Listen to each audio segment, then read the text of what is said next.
You're listening to Eating for Eden, episode 35.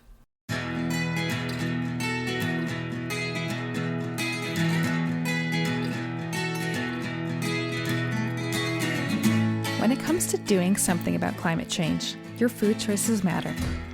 Thanks for tuning in to Eating for Eden, a podcast that takes a food-first approach to climate action. I'm your host, Jessica J. Schroeder, and I am passionate about food that tastes good and does good. I'll guide you with practical tips and help you thoroughly enjoy your food along the way.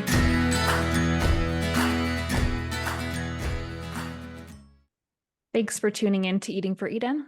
I'm thrilled to welcome another guest to the show today, Dr. Sandra Richter. Sandra Richter, the author of Stewards of Eden, What Scripture Has to Say About the Environment and Why It Matters, published with IVP in 2020, is the Robert H. Gundry Chair of Biblical Studies at Westmont College. Richter earned her PhD from Harvard University's Near Eastern Languages and Civilizations Department, and her MA in Theological Studies from Gordon Conwell Theological Seminary. She has taught at Asbury Theological Seminary, Wesley Biblical Seminary, and Wheaton College, and due to her passion for the real space and time of the Bible, has spent many years directing historical geography and field archaeology programs in Israel. Richter is well known for her work, The Epic of Eden, a Christian entry into the Old Testament, and a number of video curriculums stemming from this project. She is broadly published on environmental theology and is a sought-after and respected speaker on the topic in academic and popular settings. Sandy, thank you for joining me today. Hey, it is so much fun to be here. Thanks for the invitation. You're so welcome.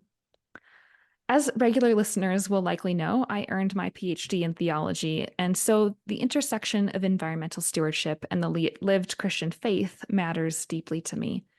Regardless of whether those listening also profess this same faith or have other spiritual or even non-spiritual leanings or commitments, I believe everyone listening will have something to gain from our conversation today. So first things first, Sandy, would you tell listeners a bit about your story?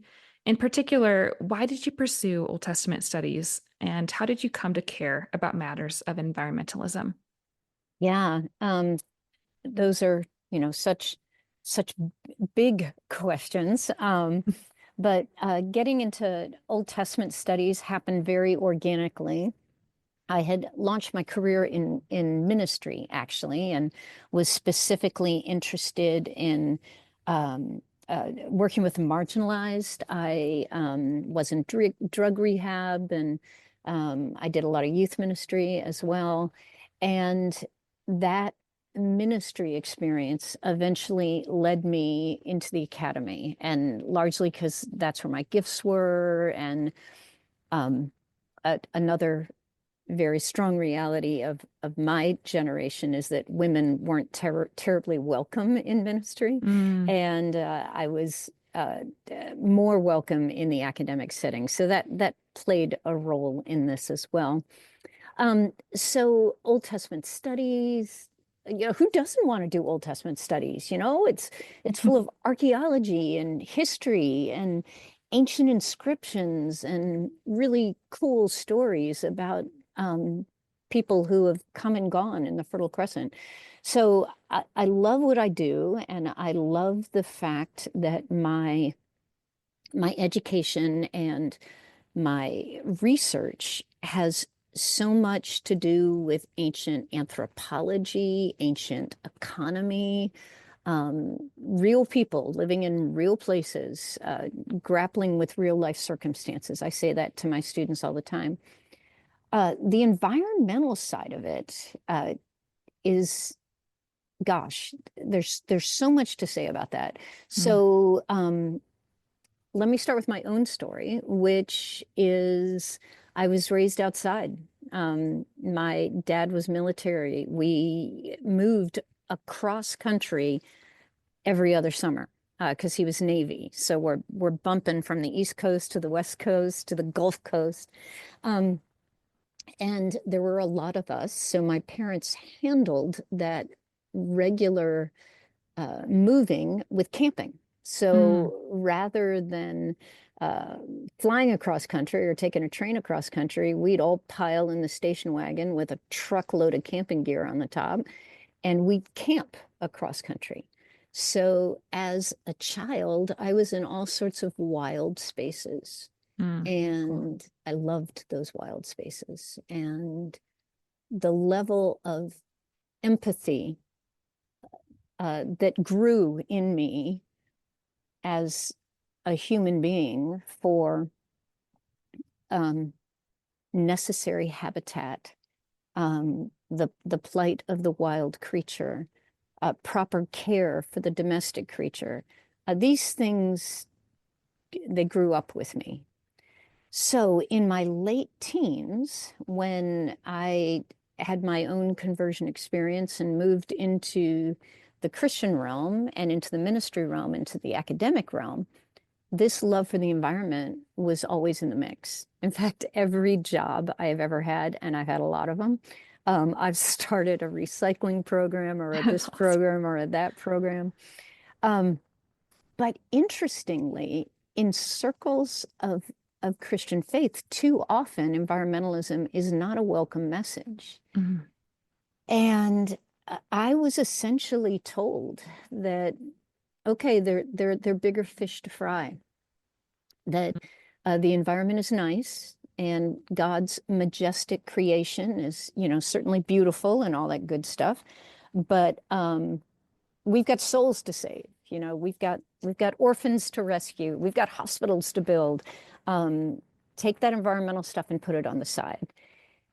And um, you know, I adapted some to that message, but it was always in there, and I was always an activist on my own time, sort of thing.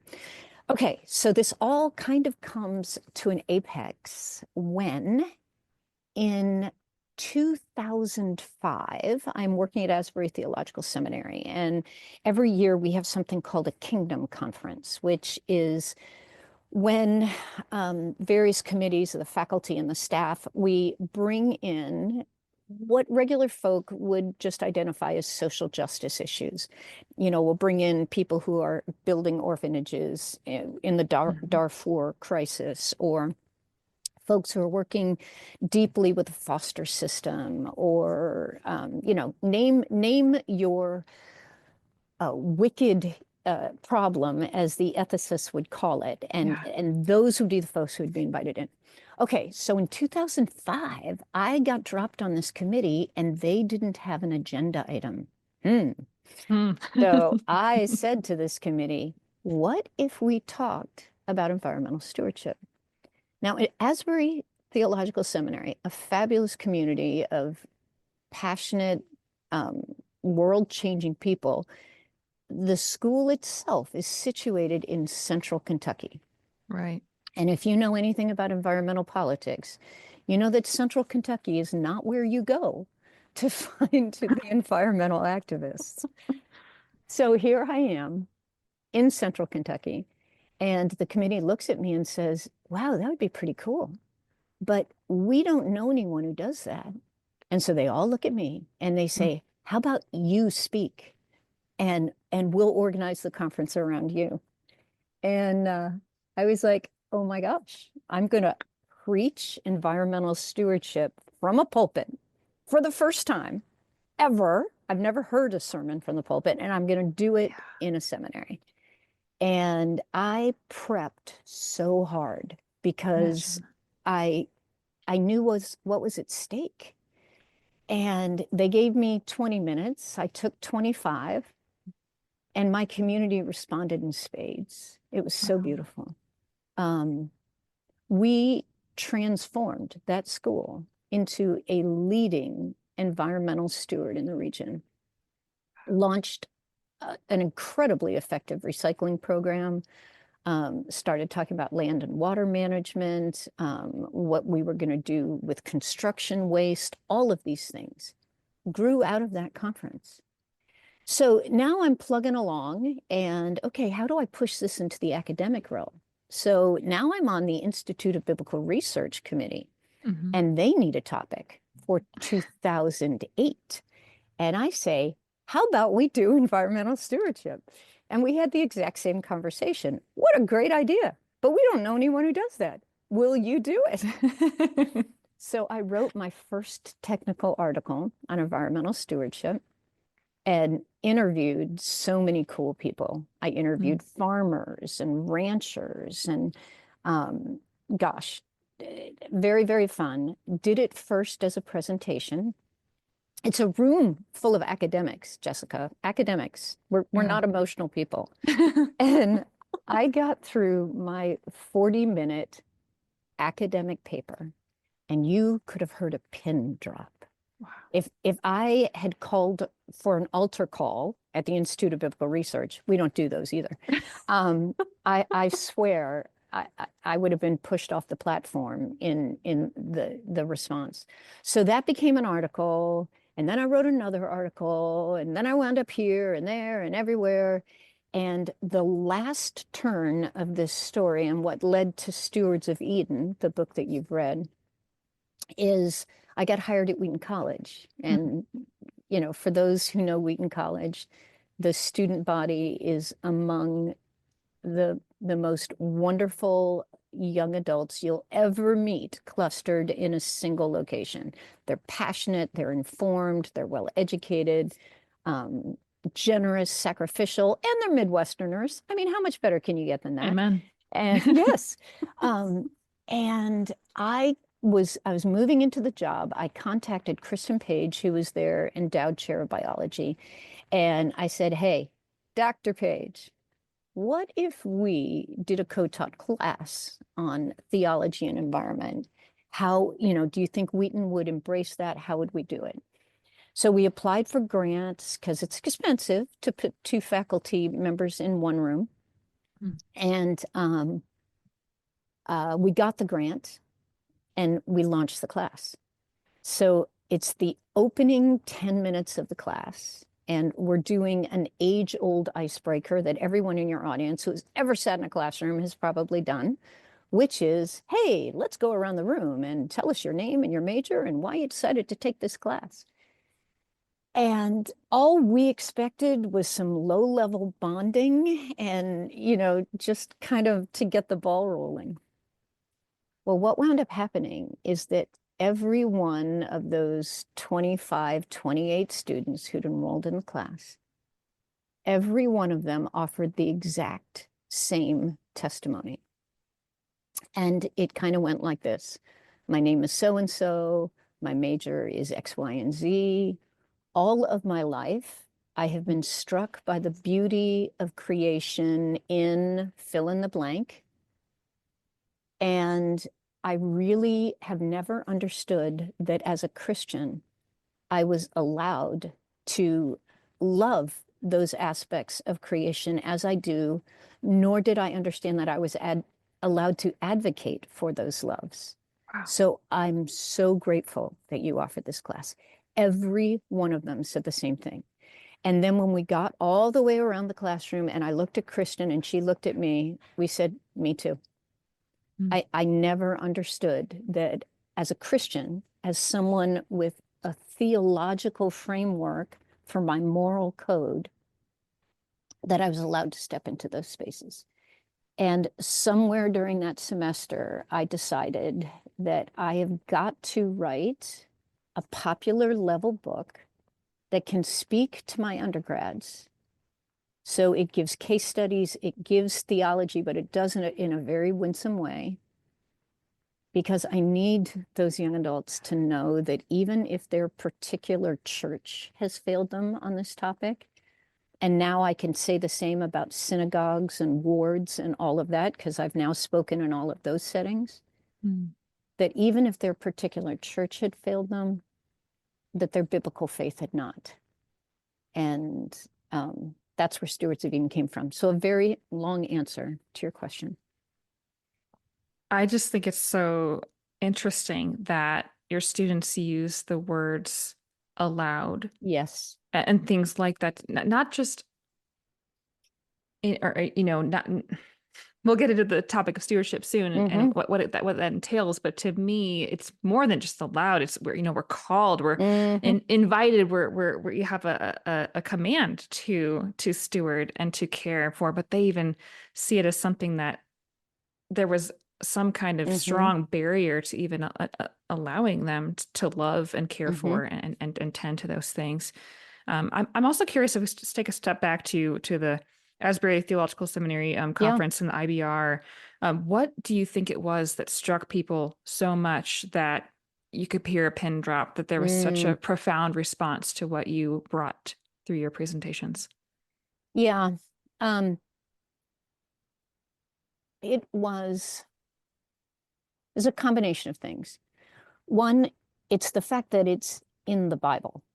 Like, people don't think it's in there.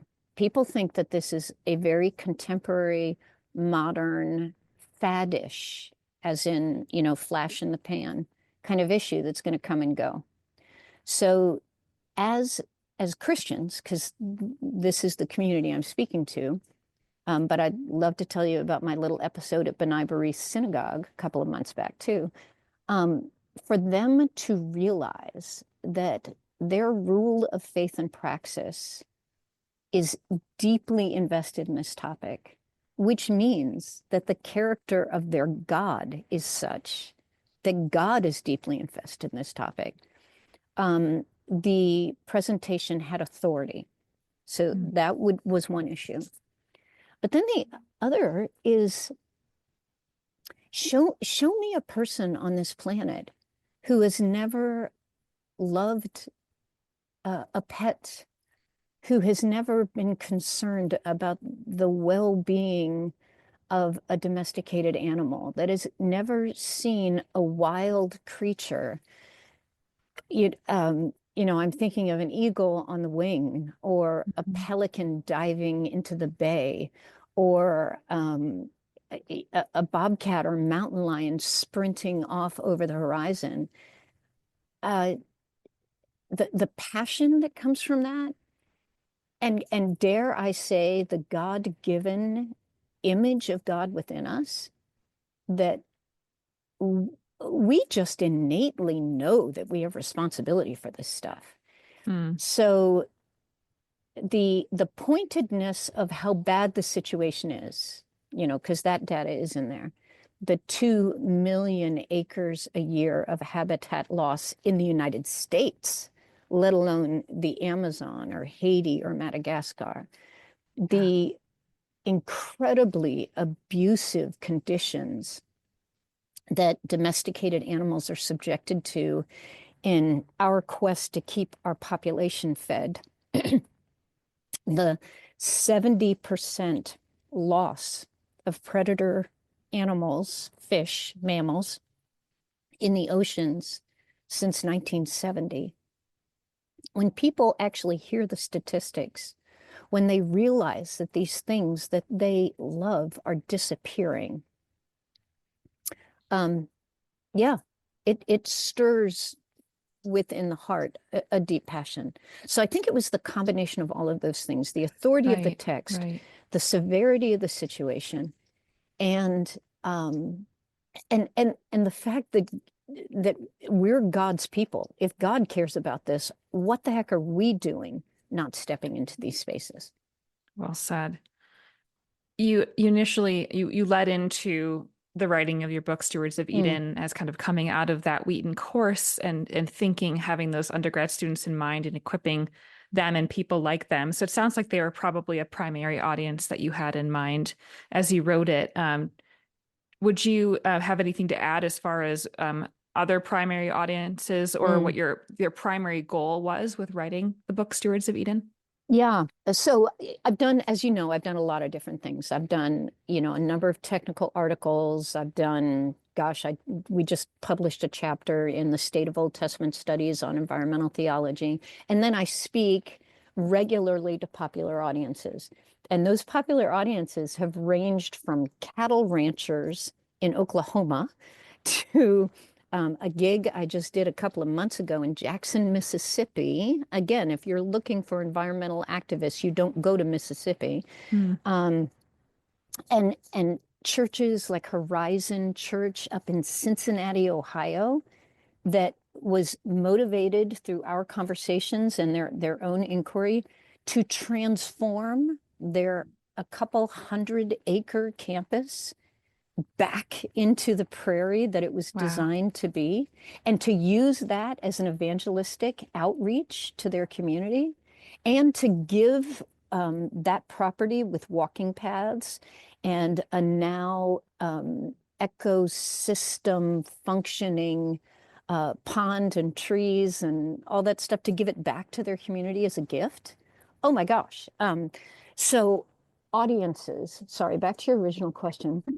What happened in that Wheaton class is I honestly, I felt the burden of Gen Z. That's Mm. what happened, is that we in communities of faith are losing the emerging adult hand over fist. Why are we losing them? Well, one reason is relevance to their lives. Mm. And these, again, Wheaties are wonderful human beings. They really Yeah. are. To know that they were so deeply disappointed in their communities of faith because this topic hadn't been addressed.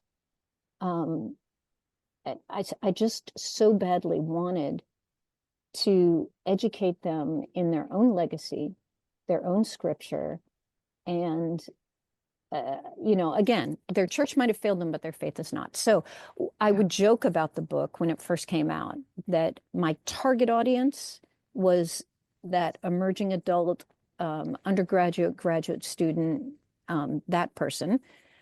But if I scored, they could take this book home, hand it to their parents, and get a hearing, Mm. because the book is very intentionally only focused on biblical theology. If it's not addressed in the Bible, I don't address it. Um, and so for Christian audiences of every sort, with a topic that can be controversial, like environmentalism, if if I stick with the Bible and I stick within their authority structure, they're listening, and they're listening hard. So I would joke that I wrote it for my undergrads. If I scored, they could take it home and hand it to their parents and get real traction. And if I really scored, they could hand it off to their grandparents Yeah. and get real traction. So Yeah. Yeah. Well, I commend the book certainly to anyone listening, and I think you did a good job with that. thank you. Um, I'd love to talk specifically about the notion of stewardship. Mm-hmm. This is a word that I actually see quite often in the environmental sphere. Mm, So, while it's not a term that's only used by Christians, I do think that we'd both agree that Christians have a unique understanding of the term. mm. So, how do you see scripture informing our definition of stewardship and our approach to it? Yeah, what a great question. And a lot of people, one of the phrases that Christian communities like to use is creation care. Mhm. And like Doug and Jonathan Moo have Yeah. written some fabulous material, and they self-consciously and intentionally use creation care because they want to communicate from the get-go that the reason we care for creation is because of the creator. Because one of the great temptations or diversions in environmental responsibility within the faith theological sphere is really a resurrection of pantheism. And, Mm. feel free to ask me clarifying questions if you think your audience is going to struggle a little bit. The idea that the earth lives and lives in a sentient fashion. The ancient Greeks would have looked for nymphs and sprites and demigods to animate tree and sea and creek and pond, right? So there is a strong movement within environmental thought of resurrecting a form of pantheism. And for folks who are emerging from the Judeo-Christian ethic, that's not okay.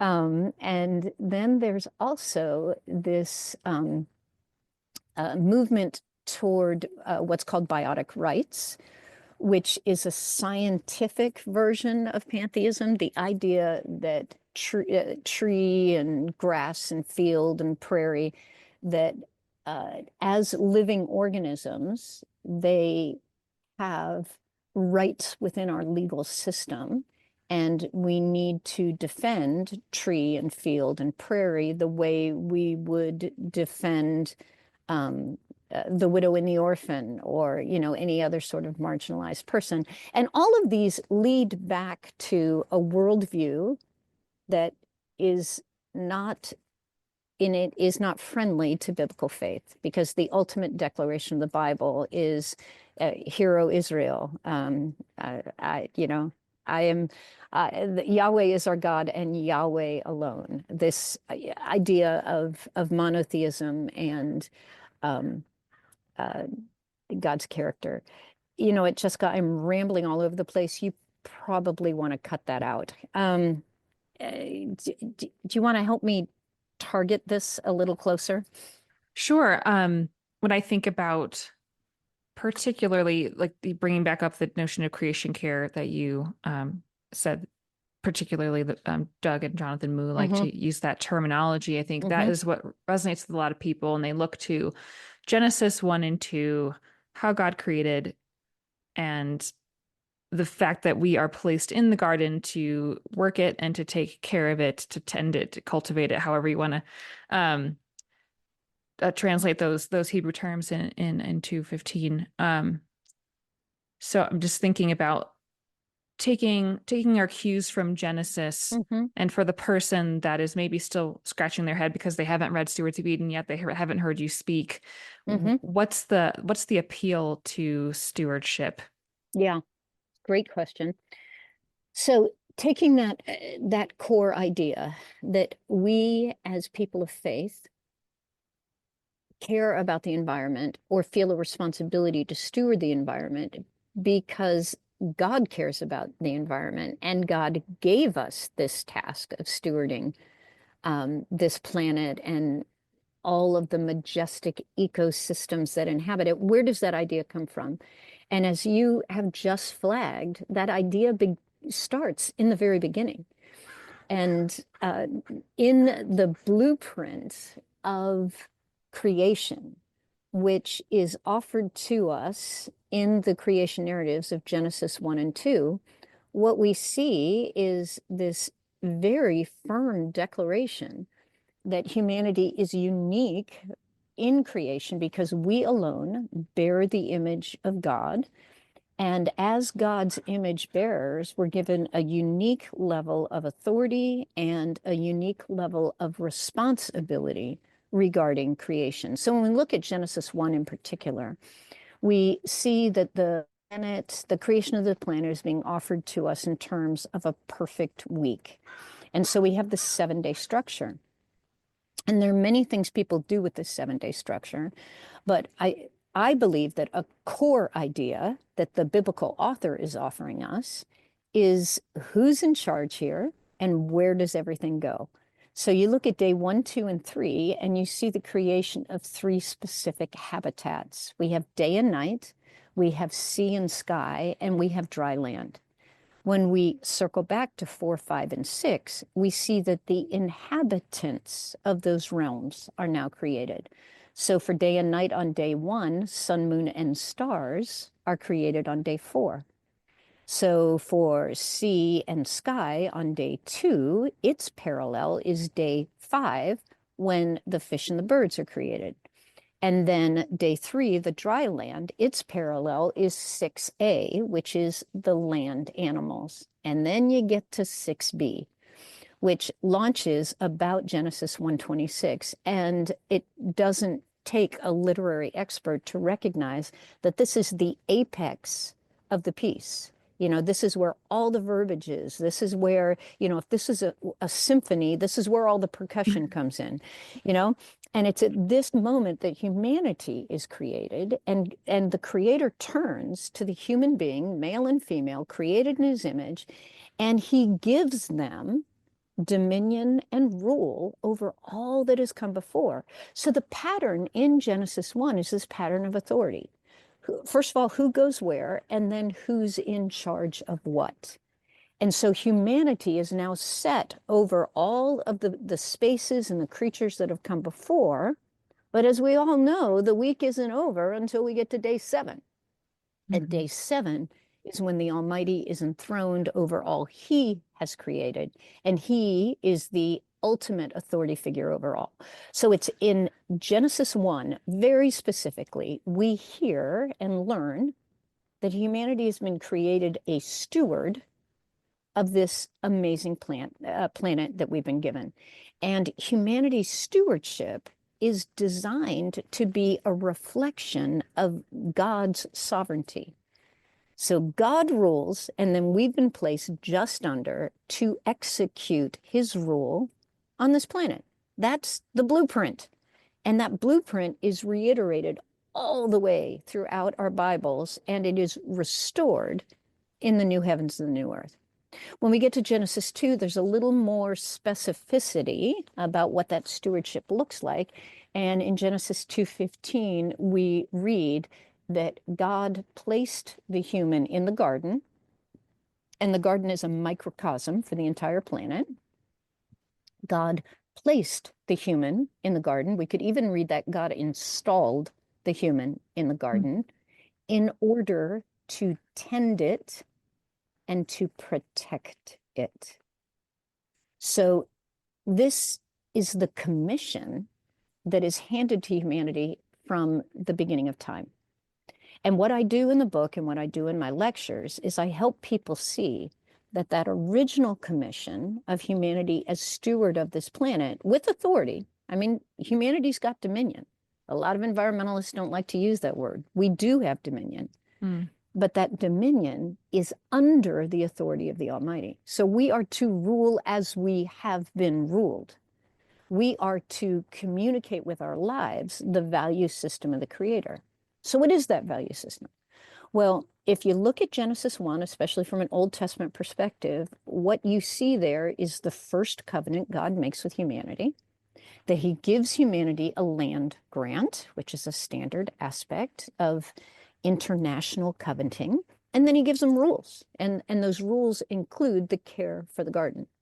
When we move forward to Israel, which is God's, the first major expression of God's rescue plan, once again, God covenants with humanity. Once again, God gives humanity a land grant. This time it's the land of Canaan. And once again, he gives them very specific laws as to how they are to steward that land grant in his name. And that's where my particular expertise really comes in, because what I do in the book and in presentations is I rehearse the fact that there are very specific laws about caring for the land. Sustainable agriculture is required. It's not optional. That the land itself is given a Sabbath in humanity's obedience to God. So we've got sustainable agriculture. We've got humane animal husbandry. Animals are to be treated with respect, with dignity, and with mercy. Now, the Israelites are eating meat. You know, they're not vegans, they're not vegetarians, but their animals are in life are treated with humanity, with compassion, with mercy, and in death they are slaughtered humanely. And every time an animal is slaughtered, it is the requirement of the human being to take the living animal before the priest first, before the animal is slaughtered, to recognize the value of this sentient life and to recognize that the opportunity to take life is to be taken very seriously.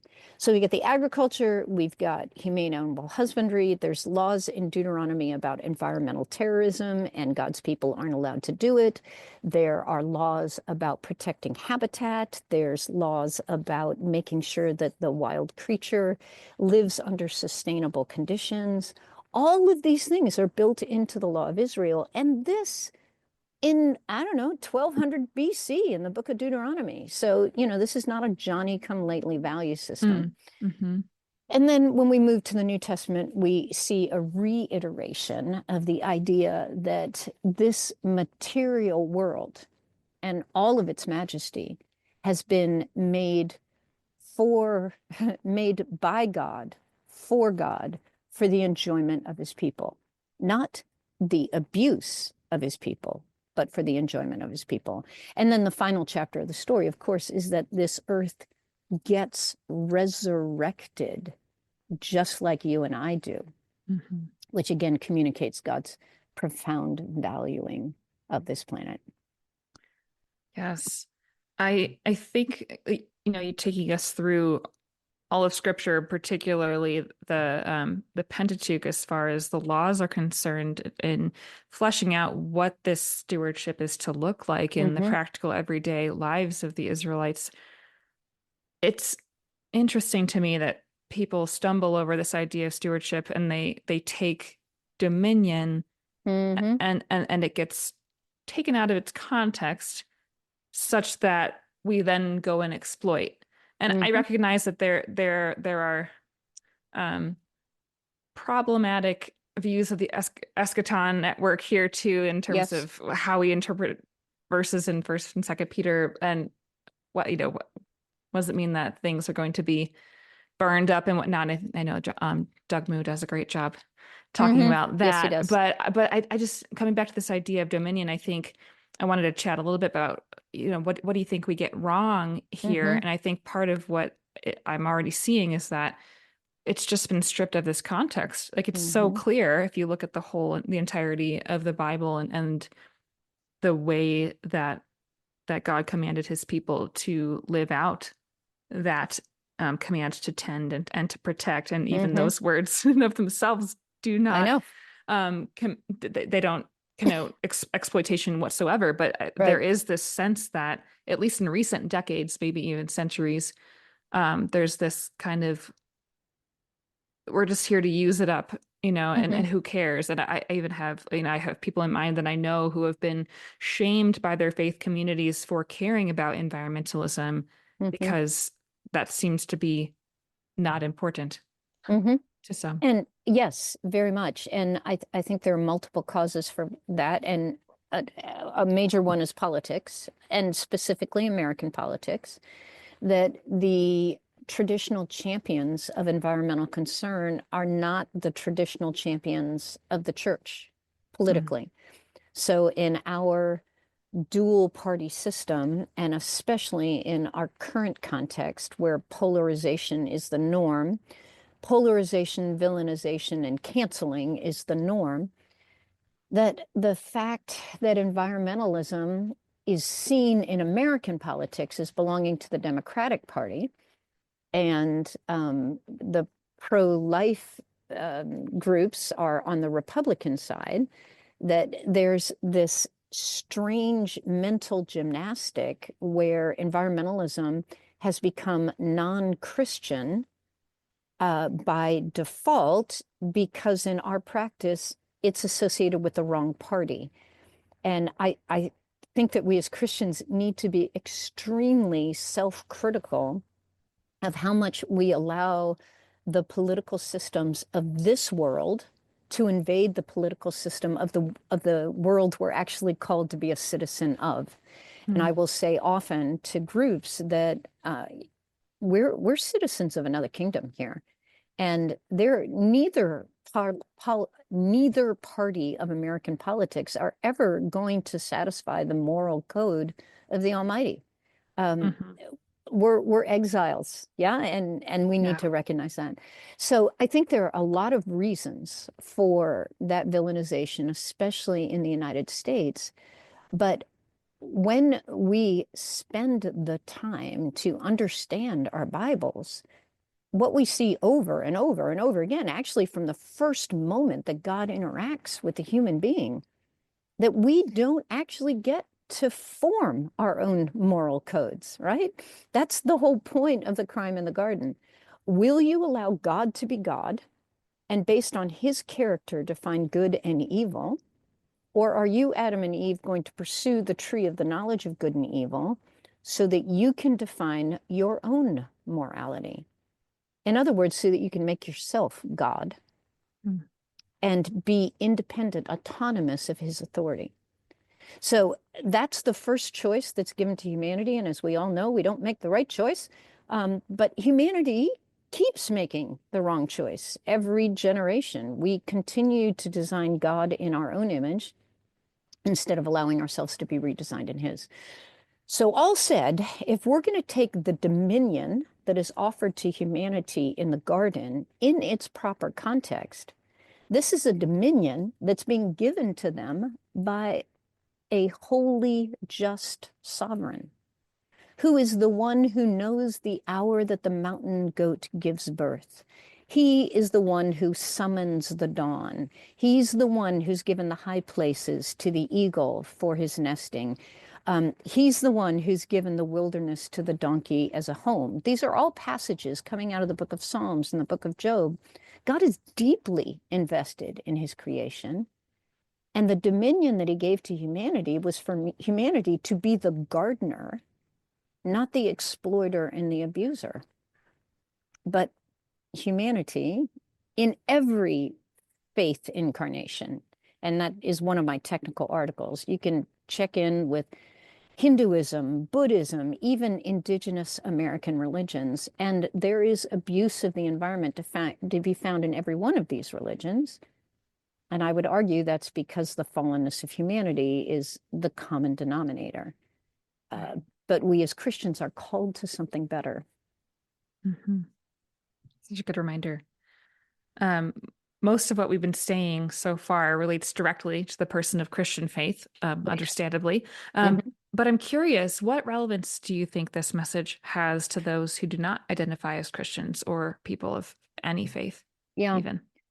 Well, one of the reasons I was referring to the idea that every faith has struggled with the temptation to exploit and abuse instead of guard and protect is there's a very famous article out there by a fellow named Lynn White. It was published in 1967, and it stated basically that Christianity is responsible for the environmental crisis.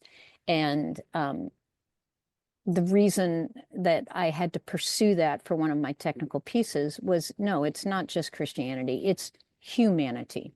Humanity has made the self-serving choices.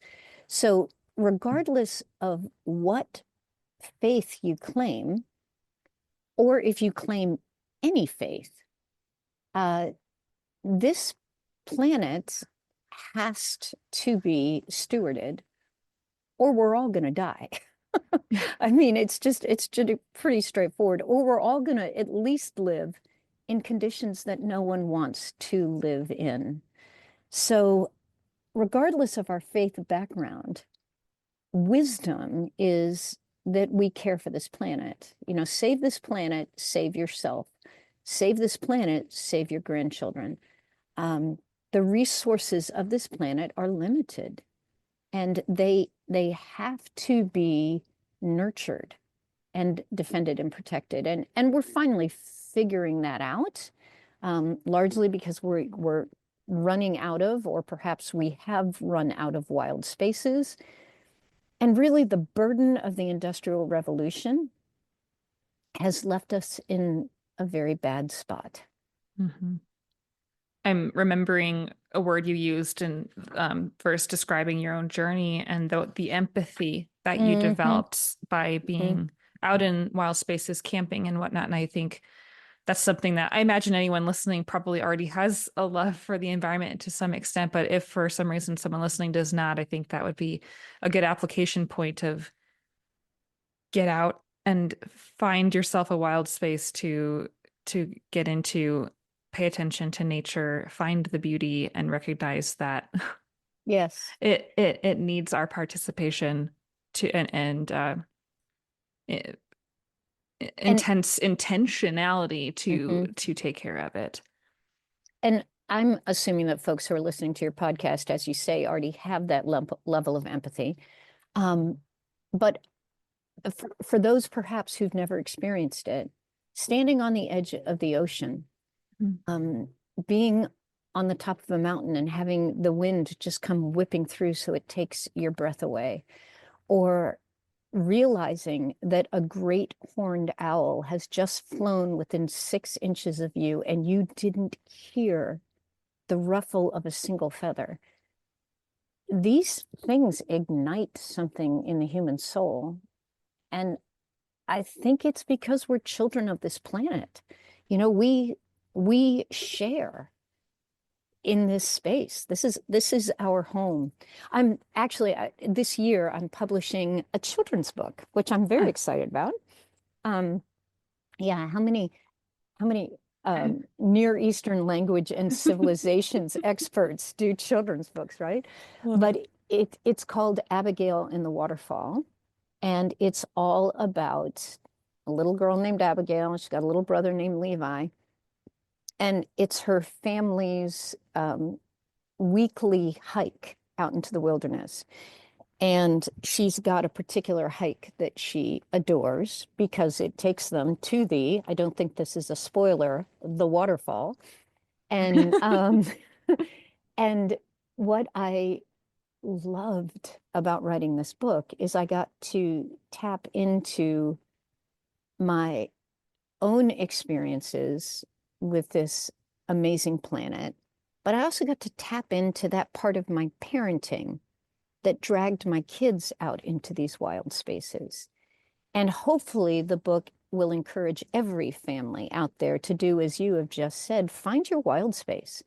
You know, take your kids, let them, let them lean over the edge of a pond and see the darters flashing by. Yeah, it, yeah. That's wonderful. I can't wait to see that come out. Congratulations, by the Oh, way. thank you. Yeah, if it gets traction, by the way, maybe your audience can help with this. If it gets traction, I get to write a series, and I want it to be called the Steward series. And I want to Okay. grow Abigail and Levi up, and grow their adventures up with them. So Bring them to mountains and mesas and who yes. knows where. Oh, Awesome. I've got a bat cave I want them to discover. I've got all sorts of things. So we'll see. That's so wonderful. Is there anything else that you'd like listeners to know that you didn't get a chance to share yet? Mm. Well, considering what your podcast specifically is about, this business about humane treatment of livestock and sustainable agriculture. When we eat, we are, of course, flexing our credit cards to make the capitalist system we know and love as the American economy function. And I just want to put in my plug that sometimes the most important thing we can do as stewards of this planet is think about what we buy and why we buy it. And when it comes to food in particular, we can leverage this capitalist system, which is not perfect, but it's what we've got, Mm-hmm. toward the humane, toward the sustainable, toward the organic. And I'm going to guess you've had lots of talks with them about all of those realities.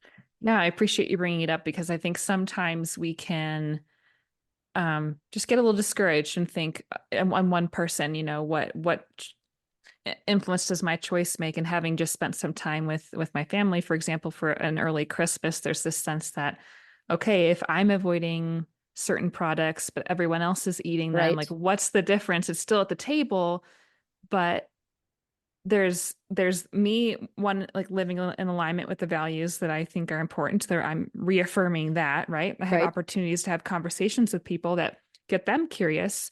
They might right. see what I'm choosing to eat instead.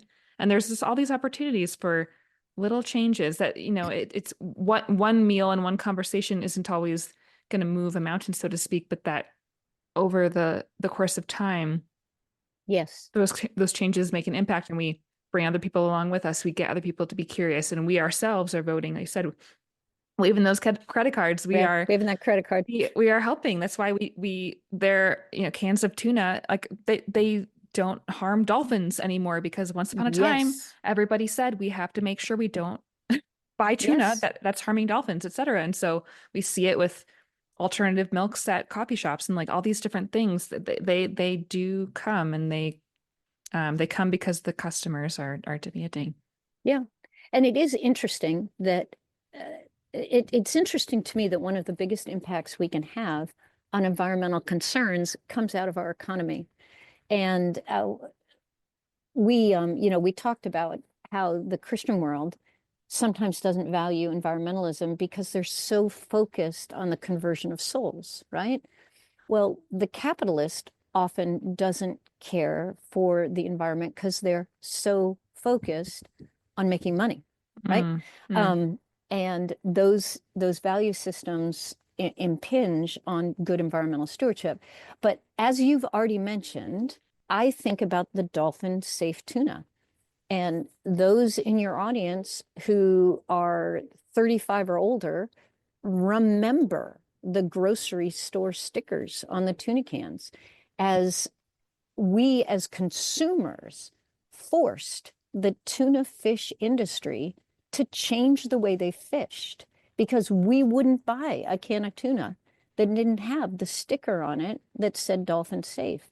mm, And that encourages me. And then I think about what I've watched over my lifetime with cigarette smoking.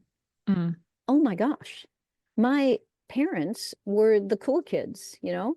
My dad was the quarterback of the football team. My mom was a cheerleader, and they were both chain smokers, and it was what the cool kids did. And in my lifetime, that has totally transformed. And it's transformed because of a shift in a consumer mentality. It's been a moral shift. And I believe that we can do that with environmental concern as well. mm. Agreed. My final question, which I like to ask all my guests, is just a fun thing that's food related. Okay. Is if you have a favorite food or a flavor combination that you've really been enjoying lately. A favorite food or a favorite what? Flavor combination. Combination. Oh, that is really interesting. Okay. So, I recently discovered uh, cabbage, kale, cranberries, um, poppy seed, and uh, um, and oh gosh, pumpkin seeds in a salad. Mm, So I'm very much enjoying that. I will eat it probably every day until I'm done with it. But another all-time long-term favorite of mine is oatmeal. And oatmeal with walnuts and raisins. I could eat that all day, every day. So, nice. I had my own oatmeal this morning. It had cocoa powder in it and tahini on top. It was very ooh, Middle Eastern. Speaking of ooh. Near Eastern studies, I feel like kind of, I mean, I guess I don't know how much cacao was available 2000, 5,000 years ago, but I know Hmm, sesame seeds definitely were in the okay. area, but I've never even thought of putting tahini on my oatmeal. I'm going to have to try now. happy to give an idea. Well, Sandy, Dr. Richter, thank you so much for joining us today. Where would you direct listeners if they'd like to see what you're up to or learn more about your work? Oh, well, there's several things, and there's several things in the works. My uh, HarperCollins publishers have created a public-facing Facebook page for me. So for those of you out there who still use Facebook, there's no friend request. You can just jump right on, and that will give regular updates on what I'm publishing and where I'm speaking and all that sort of thing. So that's happening. There's a Substack account linked into that where I do a slew of stuff if someone's interested there. And January 1st, there will finally be a Sandy Richter website. So that will link you in to any article I've written, help you find any book you're looking for, and I don't know, maybe update you on how my chickens are doing. Maybe I'll do that too. So Sounds wonderful. Well, thank you so much. This has been a pleasure. thank you, Jessica. It was lovely to be invited, and it's also just great to get a chance to sit and talk about these things for a while. I hope that it has broadened and strengthened your audience's convictions regarding caring for this amazing planet of ours.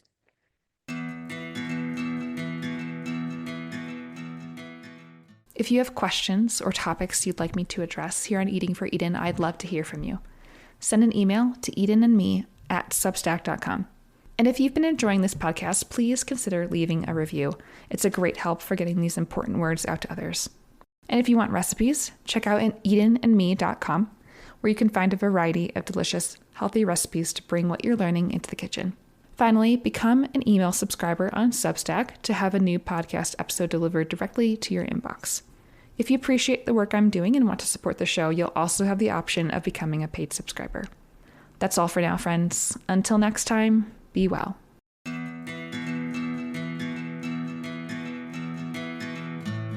Thanks for listening to Eating for Eden. If you found this episode informative or inspiring, please consider sharing it with a friend. Climate change is an issue we all need to tackle together, so let's invite others to journey along with us as we continue the conversation and start taking action. Until next week, friends, take care.